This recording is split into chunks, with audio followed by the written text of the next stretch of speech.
Hi hello welcome to JBR seven channel. ఏల జలంధర్. నా ఛానల్కు లైక్ చేయండి, షేర్ చేయండి, సబ్స్క్రైబ్ చేయండి. అదే ఇప్పుడు మన తెలంగాణలో ఒక కొత్త రాజకీయ రగడ వస్తుంది.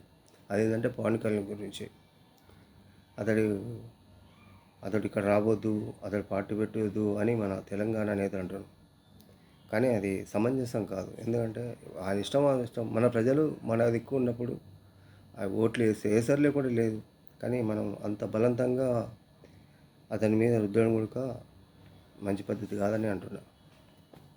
ఎవరికి ఆకర్షణ ఉంటే వాళ్ళు గుంజేసుకుంటారు అంతే. ఎక్కడెక్కడోళ్ళు వచ్చి మన దగ్గర పోటీ చేసి ఉన్నప్పుడు పవన్ కళ్యాణ్ ఇక్కడ ఉన్నవాడు, ఇక్కడే రీసెంట్లీ ఉన్నవాడు, అతని చేస్తే తప్పేముంది?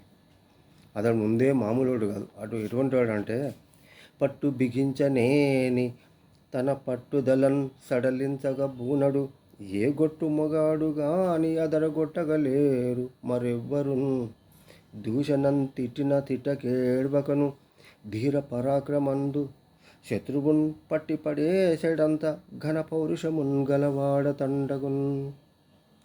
ఇది పని ఏకురా నాయన నువ్వు అంటే అదే పని చేసి నిరూపిస్తాడు. అటువంటి వాడు మహామహులను ఎదుర్కొన్నవాడు. ఇప్పుడు ఆయనతో ఢీ కొట్టడము అంత మంచి విషయం కాదు, మామూలు విషయం కాదు. అందుకే ఎవరి పని వాళ్ళు చేసుకుంటే మంచిదని అంటారు. అతనితో ఢీ కొంటే ఇంకా రాజకీయం వేడెక్కుతుంది, అంతేగాని మామూలుగా ప్రశాంతంగా పోదు. అందుకని దీన్ని పెద్ద సమస్యగా చేయొద్దని నా ఆకాంక్ష. జై భారత్, జై హింద్.